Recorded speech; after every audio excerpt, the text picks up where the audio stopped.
There is a house at the end of a beach-lined drive near the Gloucestershire market town of Tetbury, where the cow parsley grows waist-high along the verges in June, and the wood pigeons clatter out of the limes at 5 in the afternoon, as if startled by something nobody can see. The house has 9 bedrooms, a pediment front of honey-coloured Bath stone, a service wing of unfinished rubble that the original owner could not afford to dress, and a wildflower meadow that in May is full of yellow rattle, and ox-eye daisy, and the small white mothy butterflies the head gardener used to chase off the seed heads with a long handled net. It does not look like a palace. It does not look like a royal residence.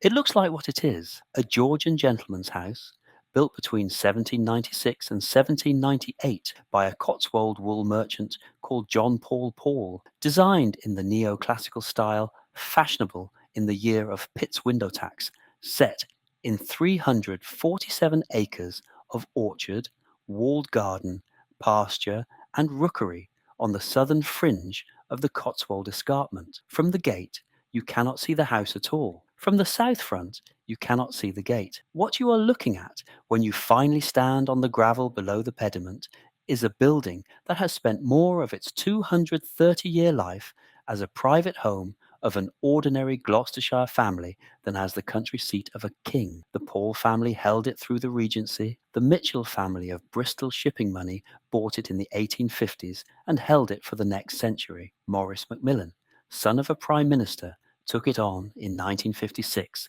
and kept it for 24 years.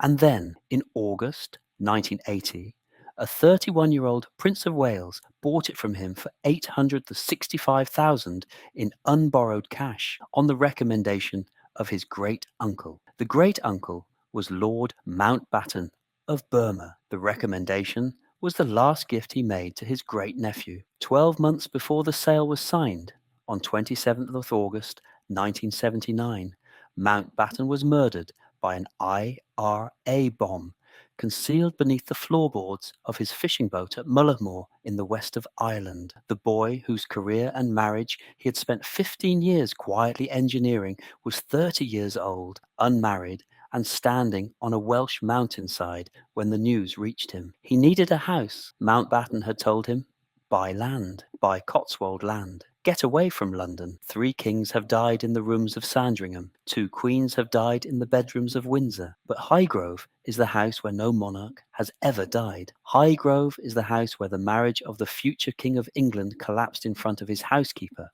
where a bedroom telephone call recorded on a cassette in Liverpool in December 1989 ended a 1,000-year-old idea about royal privacy, where the man who would become Charles III spent 43 years training a wildflower meadow to look untrained, and where, in 2022, the woman whose voice was on that tape walked down the gravel as queen. This is the dark story of Britain's most private royal house, Highgrove. If you find these deep investigations into Britain's great houses and the hidden lives within them worth your time, please subscribe to this channel. Leave a comment telling me which estate we should explore next, and help these stories reach the audience they deserve. It begins with a Cotswold wool merchant and his ambitions. John Paul was the kind of man the late Georgian Cotswolds produced in numbers and then forgot. He was the heir of a Tetbury wool family that had grown rich in the 17th century, supplying broadcloth to the Low Countries, and richer still in the 18th, supplying serge to the British Army. His grandfather had been a clothier in the town. His father had been a clothier with a small estate. By the time Paul came into his inheritance in the early 1790s, the family had been buying field by field at the edge of the parish for 2 generations, and the time had arrived to build something that announced what they had become. They were no longer clothiers, they were gentry. Paul commissioned the house in 1796 from an architect whose name the parish records preserve only as Anthony Keck, of King's Stanley, a Gloucestershire builder who had worked on half a dozen smaller seats in the county. The commission was modest by the standards of the great Whig dukes who were rebuilding their estates that decade. Paul was not Bedford. He was not Devonshire. He could afford 9 bedrooms, 3 reception rooms, a Bathstone south front with a tetrastyle pediment, and a service wing of rough rubble at the back that was never refaced because the money ran out. The house was finished, according to the Tetbury Parish Register, by the summer of 1798. It cost, according to a contemporary letter held in the Gloucestershire archives, just over 8,000, which was about 1.2 million in present-day sterling, which was, even then, the cheap end of the Georgian country house market. The Pauls were proud of it. They named no part of the estate after themselves. They named the drive Dowton after the medieval hamlet whose strip fields they had bought to make the deer park. They named the highest point of the grounds the Mound, after a Bronze Age tumulus that still survives behind the kitchen garden wall. They lived in the house, baptized their children at the parish church of St. Mary the Virgin in Tetbury, buried them in the same churchyard, and survived in the records of the Cotswold cloth crash of the 1820s as a family that lost money politely. By 1860, the Pauls were gone. The house was sold to the Mitchell family of Bristol, owners of a coastal shipping concern that had grown wealthy in the West Indies trade. The Mitchells were the kind of Victorian merchants who bought country estates the way the Pauls had bought field strips, 1 acre at a time, with cash. They kept the house for almost 100 years. They added a service wing, 2 glass houses, a stable block, and an arboretum of cedars on the western slope. They were neither famous nor scandalous. The local paper records the death of one Mitchell daughter in childbirth in 1894, and the marriage of a Mitchell son to a Cheltenham banker's daughter in 1908, and otherwise nothing. In 1956, the house was sold again. The buyer was Maurice Macmillan, the only son of Harold Macmillan, who was then Foreign Secretary and would become Prime Minister 3 years later. Maurice was a Sussex MP, a publisher, a man of the centre-right establishment, the kind of public school landowner whom the post-war Conservative Party still produced in numbers. He kept the house for a quarter of a century. He raised his children there. He survived the Profumo affair that ended his father's premiership. He survived alcoholism. He survived the Conservative wilderness of the 1970s. And then, in his mid-60s, with the house too large for him and his wife and his children grown, he put it on the market in the spring of 1980. The man who came to look at it that summer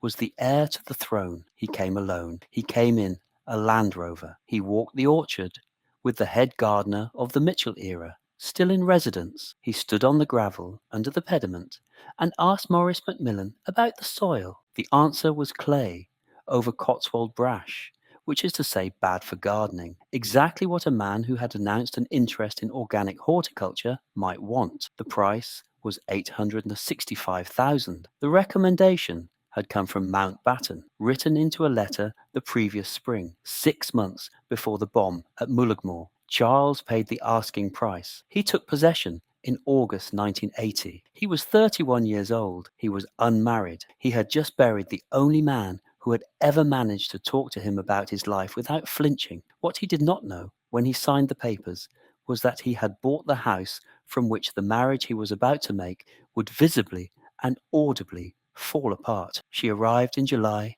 1981, in the second week of the month, in a Ford Escort with 2 suitcases and a Jack Russell Terrier. She was 20 years old. She was 3 weeks from her wedding at St. Paul's Cathedral, and 3 days from the bachelorette party her sister Sarah was throwing in London. Her name was Diana Frances Spencer. She walked the gravel in flat espadrilles, looked up at the south front, and said, according to a friend who was with her, that it reminded her of a doll's house her grandmother had owned. 3 months later, she would call it her prison. On 29th July 1981, Diana married Charles at St. Paul's. 600 million people watched the carriage procession. 2,500 guests were inside the cathedral. The Archbishop of Canterbury, Robert Runcie, used the phrase, the stuff of which fairy tales are made. Diana got Charles's first names wrong at the altar. She called him Philip, Charles, Arthur, George. Nobody minded. The whole of Britain went to street parties. By the second week of August, they were on honeymoon on the royal yacht Britannia in the Mediterranean. By the third week of August, Diana had discovered, in Charles's diary, a set of cufflinks engraved with 2 interlocked C's. The C's were Charles and Camilla. Camilla Rosemary Shand had met Charles in the summer of 1971 at a polo match at Windsor Great Park. She was the great-granddaughter of Alice Keppel, the long-standing mistress of Edward VII. She was 3 years older than him. She was witty, undeferential, and apparently uninterested in his rank. They had a brief affair across the winter of 1971 and the spring of 1972. He went to sea with the Royal Navy. She married in July 1973 at the Guards Chapel in London Major Andrew Parker Bowles of the Household Cavalry, an old Charterhouse friend of Charles's, and a cavalry officer whose career would take him through Northern Ireland, Rhodesia, and the Royal Veterinary Corps. The marriage was a Catholic ceremony attended by the Queen Mother. The Parker Bowleses had 2 children, Tom in December 1974 and Laura in January 1978. By 1980, Andrew Parker Bowles was, as his wife told her closest friends, frequently absent. He was, his wife also told her closest friends, frequently unfaithful. Camilla was 33 years old and bored. Charles was about to be married and was, he later told Jonathan Dimbleby on camera, already certain the marriage would be a mistake. They had resumed their affair by the testimony of both later given in interviews and books they would each authorize by the 2nd year of the Wales marriage. By the 4th year, by Diana's own testimony in her tapes for Andrew Morton, the affair was being conducted on the telephone at Highgrove in a first-floor bedroom of the King's private apartment after Diana was thought to be asleep at Kensington Palace. On the 21st of June 1982, Prince William of Wales was born at St Mary's, Paddington. On the 15th of September 1984, Prince Harry. Diana would later say, in the recording she made for Morton, that she knew the marriage was over by the time Harry was a year old. She would also say that the bulimia had begun on the honeymoon, that she had attempted suicide on the staircase at Sandringham in January 1982, that she had thrown herself down a flight of stairs at the Wales' London residence in 1983. She also said, in the same tapes, recorded in the autumn of 1991, I had a feeling Highgrove was sitting on top of me. The phrase was not metaphor. The first-floor bedrooms at Highgrove face south. The windows in summer admit a flat, unbroken light from the Cotswold field beyond the ha-ha, and there is, in any of the bedrooms, no view of anything except sky and pasture and the spire of Tetbury Parish Church on the horizon. It is, in summer, a profoundly empty light. Diana, who needed people and noise, and London, called it the prison in the Cotswolds. In 1986, the Prince of Wales went on the Today programme on Radio 4 and admitted, in the course of a long interview about organic gardening, that he talked to his plants. The phrase was mocked in every paper for 20 years. It would be in the Mail and the Sun and the Mirror on every subsequent slow news day until the King was crowned in 2023. But it was true. Highgrove's head gardener, Debbie Goodyear, who arrived at the estate in 1990, has confirmed in 2 separate interviews that Charles speaks to specific plants in specific beds, in particular the camellias on the south wall of the walled garden and the old roses in the sundial garden. He calls them by name. He apologizes to them when they are pruned. It is not the only thing he was doing in those bedrooms. On the evening of the 18th of December, 1989, at some point after 11 o'clock, the Prince of Wales sat on the edge of a bed in the first-floor private apartment of Highgrove House and telephoned Camilla Parker Bowles at her home, Middlewick House, near Corsham in Wiltshire. The call lasted just over 11 minutes. It was tender, sexual, slightly silly, the kind of call long-running adulterers make when they have run out of pretexts. At one point, Charles said, in a remark he would spend 20 years trying to outlive, that he wanted to live inside her trousers. The exact published verbatim, printed in The People on January 13th, 1993 from a TDK cassette tape, opens, "Oh, stop it. I just want you. I want to live inside your trousers," or something. The tape existed because in the village of Abingdon, in Oxfordshire, a retired bank manager named Cyril Reenan had been tuning a realistic Pro 2004 radio scanner across the analog cellular frequencies that the Prince of Wales's mobile telephone in 1989 was still routed through. Renan was an amateur enthusiast. He had a son who had given him the scanner for Christmas. He had no particular intention. He simply switched it on, tuned it, and recorded on a domestic TDK D90 what he heard.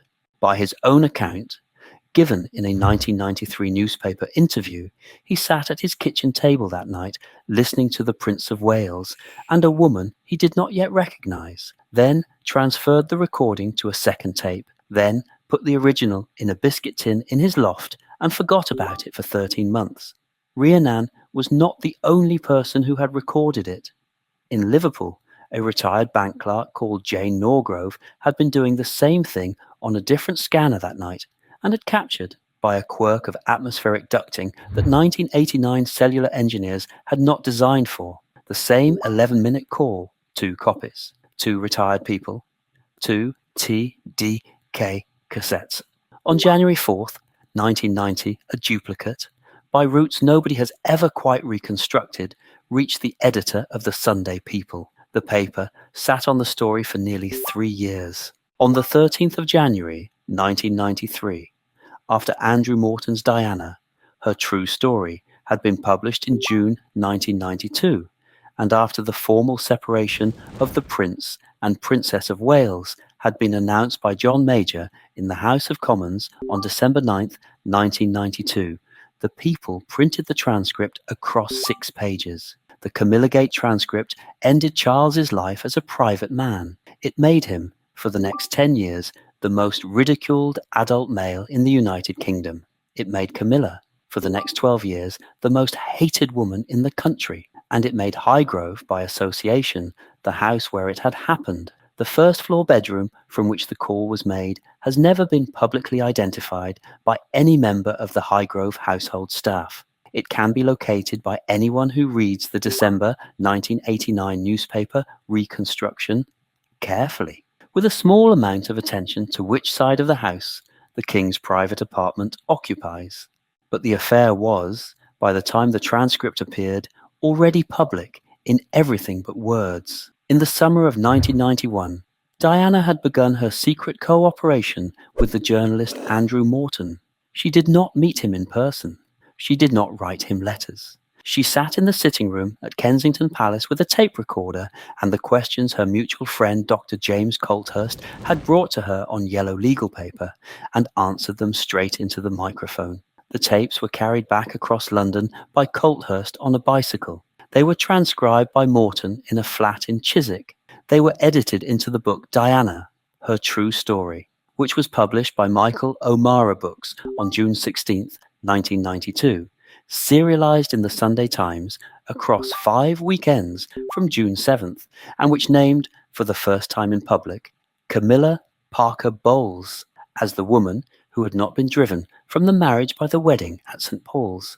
The book sold 5.5 million copies. It triggered, on 9th December 1992, the announcement of the formal separation of the Prince and Princess of Wales by the Prime Minister John Major in the House of Commons. The journalist Penny Junor, who had been a friend of Charles since 1979 and would later become his most loyal biographer, told a 2007 BBC documentary that she had warned him in a private conversation at Highgrove in the autumn of 1992 that the publication of the Morton book meant the marriage could not be saved. He had, according to Junor, simply nodded. He had then walked her into the garden and shown her for 45 minutes the rose cuttings he was preparing to propagate in the south-facing cold frame against the kitchen garden wall. James Hewitt, the household cavalry officer with whom Diana had conducted an affair from 1986 to 1991,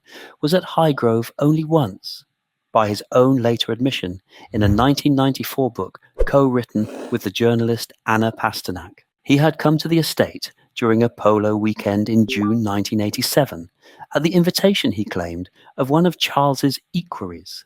He had been shown round the stables by the head groom, a man whose name he did not remember. He had stayed in a guest cottage. He had not, he insisted, met Diana at the house. Diana, in her tapes for Morton, gave a different account. She said Hewitt had been to Highgrove 3 times that summer. She did not specify which bedrooms. The household at Highgrove in those years was managed by Major Brian Forbes, the land agent appointed by Charles in 1982, who lived in the home farm and answered to the prince directly. Forbes was a former cavalry officer of the same regiment as Andrew Parker Bowles. He kept a card index in the estate office in the south wing of every overnight guest at Highgrove from August 1980 onwards. The card index survives. It is not in the public domain. Its existence was confirmed, in oblique terms, in the Pete Inquiry of 2003. Forbes retired in 1998. He has never given an interview. On 29th of June 1994, Charles confessed to Jonathan Dimbleby in a televised documentary watched by 14 million people that he had been unfaithful to Diana from the moment the marriage became, as he phrased it, irretrievably broken down. On November 20th, 1995, Diana confessed to Martin Bashir on Panorama that there had been 3 of us in this marriage, so it was a bit crowded. On August 28th, 1996, the decree absolute was issued at the principal registry of the family division in Somerset House. On 31st August 1997, in the Pont de l'Alma underpass in Paris, Diana died.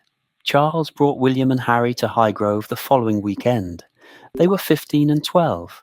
The housekeeper, Mrs. Joyce Walker, who had been at Highgrove since 1985 and had arranged Diana's bedroom every morning for the first 8 years of the marriage, prepared the boys' rooms in the east wing herself.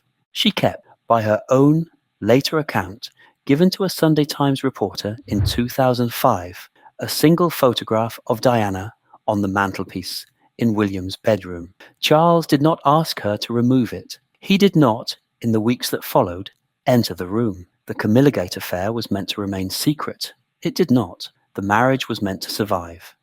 It did not. And the house, after September 1997, was meant to recover. It did, but only in the slow, accumulating way Highgrove has always done things, by absorbing them into the soil. The house had absorbed worse, in fact, in living memory. In late 1979, Charles was 20 months from being its owner. He was, at the time of Mountbatten's murder, an unmarried prince with a Royal Navy career behind him and a 30-year-old's panic about what to do with the rest of his life. The IRA, Provincial Army Council, had marked his great-uncle for assassination during the Dirty War of the late 1970s as a symbol of British imperial military authority. The bomb at Mullaghmore on 27th August 1979 killed Mountbatten, his 14-year-old grandson Nicholas Connachbull, the 83-year-old dowager Lady Browborn, and the 17-year-old boatman Paul Maxwell. Charles flew to Mullaghmore. He stood on the quayside. He carried the coffin at the state funeral at Westminster Abbey on September 5th, 1979. And then, in the months that followed, he did what Mountbatten, in his last letter to him, had told him to do. He bought a house in the country. He bought, specifically, Highgrove.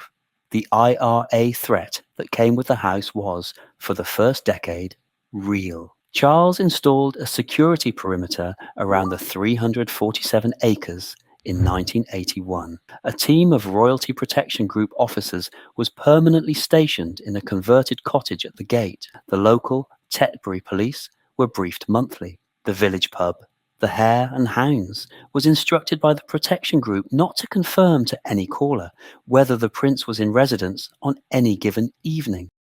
The level of perimeter security increased again in 1991 during the IRA's mainland bombing campaign, and again in 1996 after a credible threat to the school William attended at Ludgrove. Highgrove, the house Mountbatten had recommended as a retreat, became one of the most heavily protected private properties in England. The 2003 inquiry that Sir Michael Peat, then private secretary to the Prince of Wales, was asked to conduct into the sale of royal gifts from the Highgrove estate uncovered a separate and quieter scandal. Three of Charles's senior aides, working from offices at Highgrove and at St James's Palace, had been selling unwanted official gifts received by the Prince of Wales, and, in at least one case, taking commission. The Peat Inquiry, published on March 13, 2003, named Michael Fawcett, the Prince's valet, personal assistant, and equerry since 1981, as the official who had brokered the sale of a gift from the Saudi royal family. Fawcett resigned. The papers called him Fawcett the Fence. He returned 18 months later as a consultant. He returned in 2018 as chief executive of the Prince's Foundation. In November 2021, he resigned again over a second and graver allegation. The Sunday Times had documented, in a series of articles based on internal Foundation memoranda, that Fawcett had brokered the offer of a CBE and an eventual knighthood for a Saudi billionaire businessman, Mahfouz Mare Mubarak bin Mahfouz, in exchange for a six-figure donation to the Prince's Foundation and to the King's Restoration Project at Dumfries House in Ayrshire. The story was titled Cash for Honours. It triggered a Metropolitan Police investigation under Operation Aspect, opened in February 2022 by the Met's Special Inquiry Team. Fawcett, the man who for 40 years had squeezed the toothpaste onto the future King's brush, resigned a second time on November 11th, 2021. The investigation continued past Charles's accession. The funeral fortnight of September 1997 had its own quieter scandal that the Peat Inquiry 6 years later did not touch. The boys arrived at Highgrove on the evening of Saturday 6th September, after the state funeral at Westminster Abbey and the cortege to Althorpe. They had been at Balmoral with their father and grandmother since 31st August. They were exhausted. William, 15, had walked behind his mother's coffin for the entire length of the procession from Kensington Palace to the Abbey. Harry, 12, had walked beside him. They had not, in the previous 6 days, been alone in a room with their father for more than 20 minutes. At Highgrove that weekend, they were alone with him for 2 days.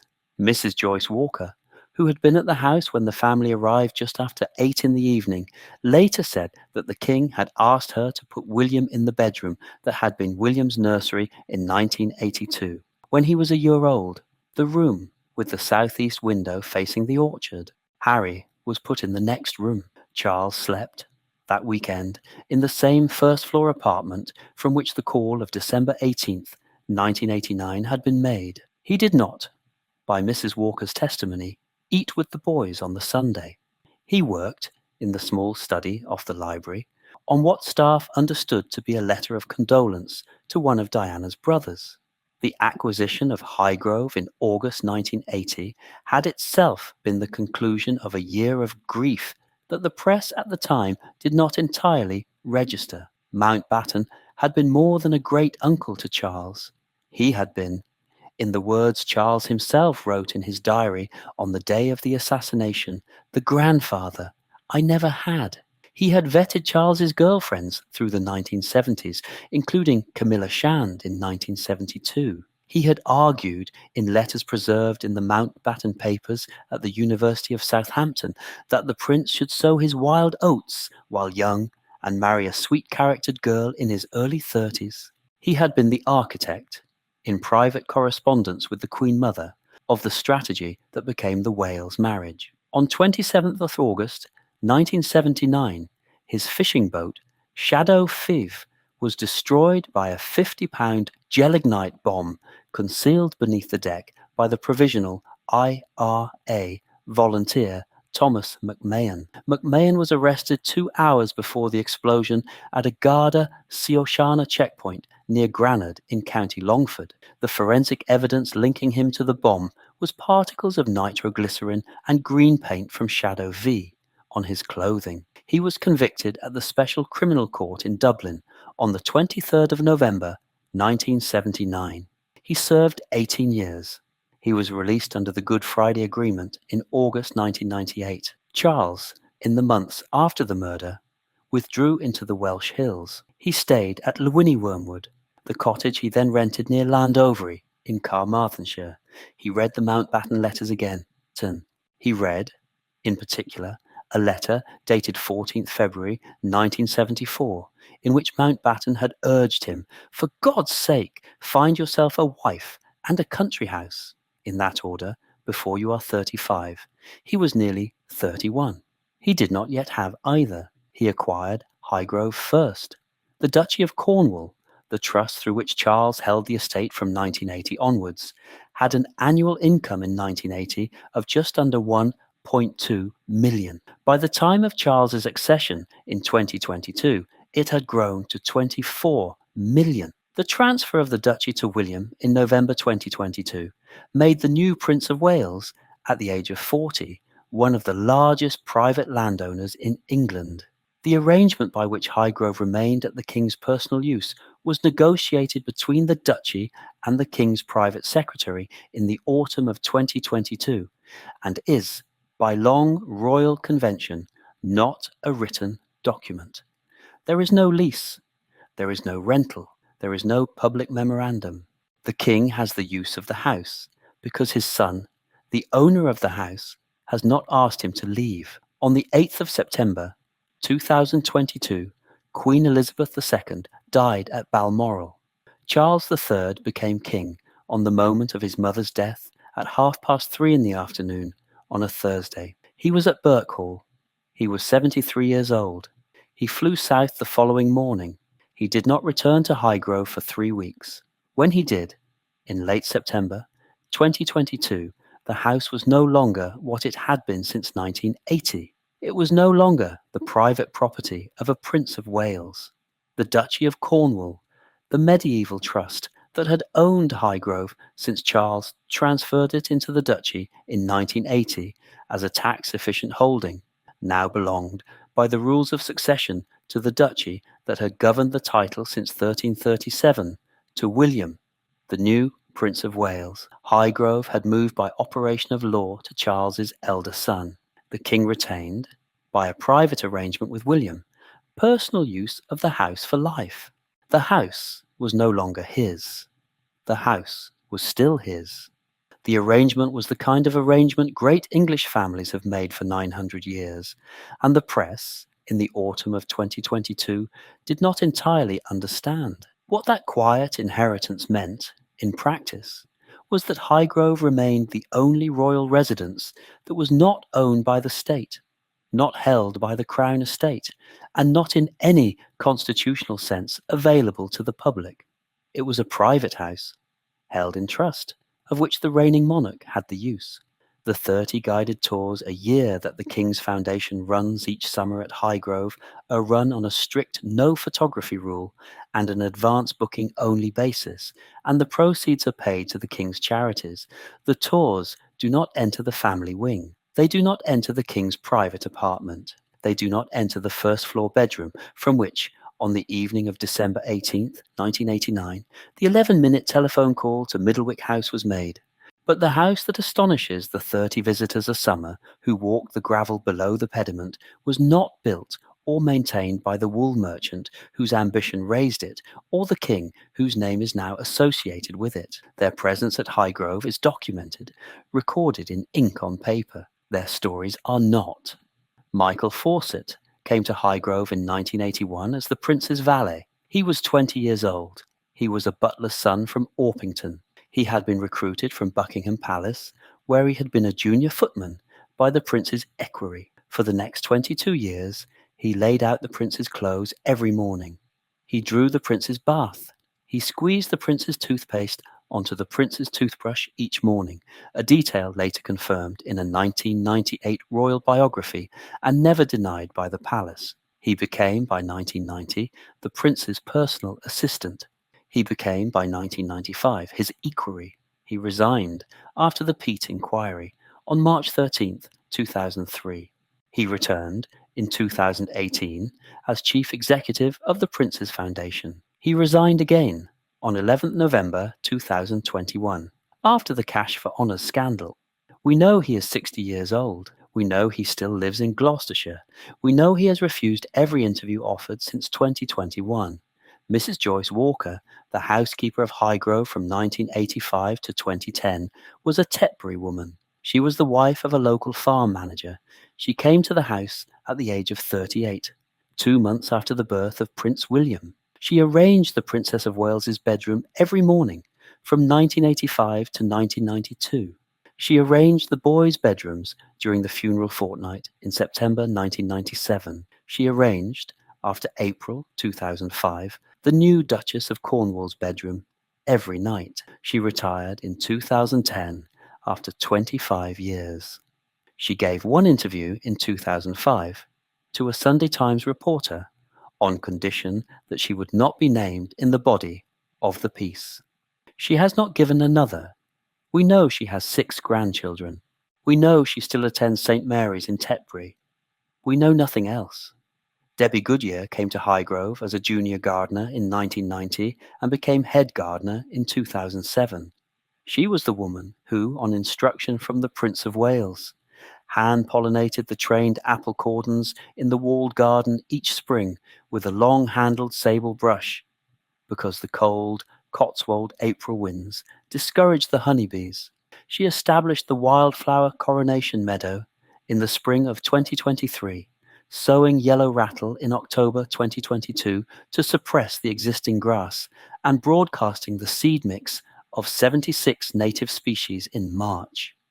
She has worked at Highgrove for 35 years. We know she lives in a cottage on the estate. We know she has met the king most mornings of her working life. We know she has not given an interview in 15 years.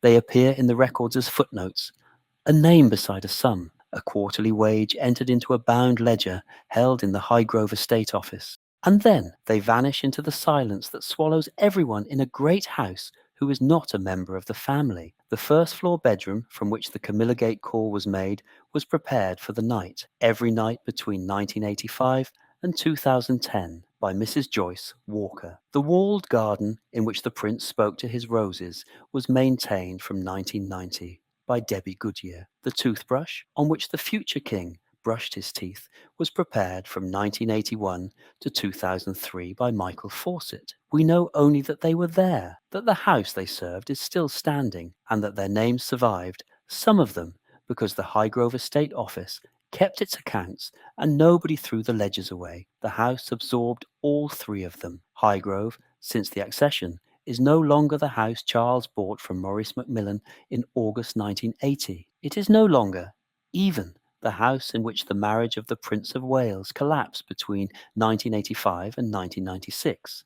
It is, since November 2022, when the Duchy of Cornwall transferred to William, a house held in trust for the next king, but used in life by the current one. It is the only royal residence not in state ownership. It is the only one a citizen can visit only by advance booking, in a party of no more than 15, on one of 30 guided afternoons between April and October, on the strict written undertaking that no photograph will be taken of any room, any garden, any plant, any sheep. The 30 tours a year are run by the King's Foundation. The proceeds, which exceed 350,000 annually, are paid into the charity's restoration projects at Dumfries House in East Ayrshire and at the Castle of May in Caithness. The tours leave from the visitor centre at the South Gate. They walk the South Front. They walk the Time Walk and the Sundial Garden and the walled kitchen garden. They walk the wildflower coronation meadow that was sown in the spring of 2023, and that is, by May of each year, full of yellow rattle, ox-eye daisy, common knapweed, ragged robin, lady's bedstraw, betony, scabious, and the 73 other native species the king insisted upon. The tours do not enter the house. They do not enter the family wing.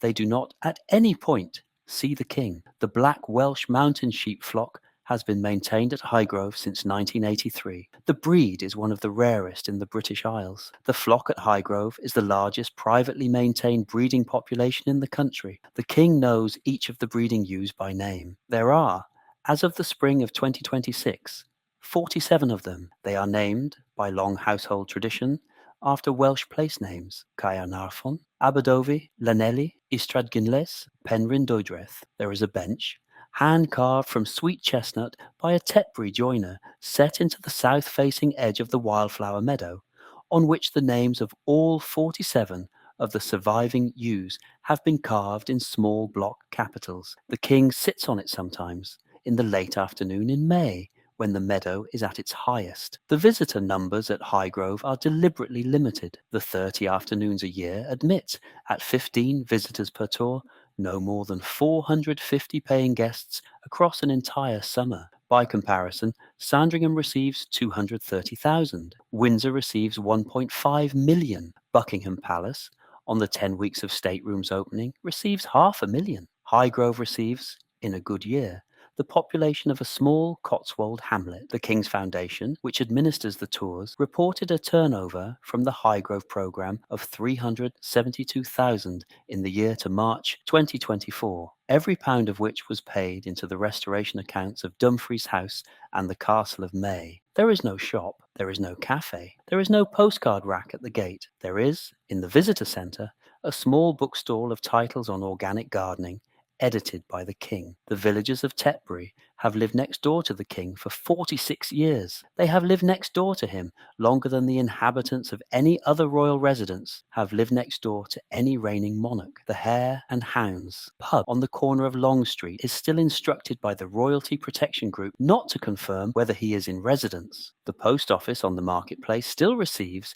in the second week of December each year, a hand-signed Christmas card from the King and Queen. The Vicar of St. Mary's still preserves the front pew, the third from the chancel, for the family when they attend, which is on most Sundays. The King is at Highgrove. The local primary school has a small bronze plaque on the south wall, unveiled in May 2023, that records a donation made by His Majesty King Charles III in lieu of a coronation gift. The villagers do not, by long convention, discuss the king with journalists. They do not, by even longer convention, discuss the marriage. Stand at the south front of Highgrove on a May afternoon, and the house looks like nothing. A 9-bedroom Georgian gentleman's seat with a bathstone pediment, and a service wing of unfaced rubble at the back. A small Cotswold rookery on the western slope. A walled garden behind a yew hedge. A wildflower meadow rising up the southeastern field. 347 acres of Gloucestershire, pasture, and orchard and hedgerow. A house any retired colonel of the Wessex regiments might once have hoped to own. Stand at the south front of Highgrove on a May afternoon, and the house looks like nothing in particular, but the pediment is the same pediment under which Diana Spencer stood in flat espadrilles in July 1981 and called the building a doll's house. The gravel is the same gravel on which the head gardener of the Mitchell era stood with the unmarried Prince of Wales in August 1980 and explained the soil. The first floor window on the southeast corner is the same window through which the 11-minute telephone call of December 18, 1989 was made on a Friday night after 11 o'clock on a cellular handset that Cyril Renan in Abingdon and Jane Norgrove in Liverpool were simultaneously, without knowing it, recording onto 2 DK cassettes that would change the next 10 years of English public life. The wildflower meadow is younger than the marriage that ended in this house and older than the cassette that ended it. The bench by the meadow carries the names of 47 sheep that have outlived the cassette and the marriage, and the equerry who arranged the bath, and the housekeeper who turned down the sheets. Highgrove is not one house, it is the record, in bathstone and yew hedge and clipped beech and broadcast yellow rattle, of what an heir to the throne, who has known privacy only in private, does with a house when nobody is watching. It is a record of a marriage. It is a record of an affair. It is a record of a tape. It is a record of a great uncle's last advice. It is a record of 46 years of organic gardening in a country that did not believe in organic gardening when he began, and now does. It is the curated memory of a man whose memories have been, since 1981, the property of the British public. Charles wanted a private house. The house gave him a recorded telephone call. He wanted a place to recover from a great-uncle's murder. The house gave him the bedroom in which the marriage that great-uncle had engineered finally broke. He wanted a working organic garden. The house gave him 46 years of mocking newspaper headlines that ended only when he was crowned. He wanted the woman whose voice was on the cassette. The house, eventually, gave him that too. The house gave them all what they asked of it, in the careful, expensive, neutral manner of a great country house accustomed to absorbing human weather. The house always gives. That is its genius, and that is its cost. Mrs. Joyce Walker arranged the bedrooms of 3 women in the same first-floor apartment between 1985 and 2010. The Princess of Wales, after April 2005, the Duchess of Cornwall, and the brief overlap of nothing in between.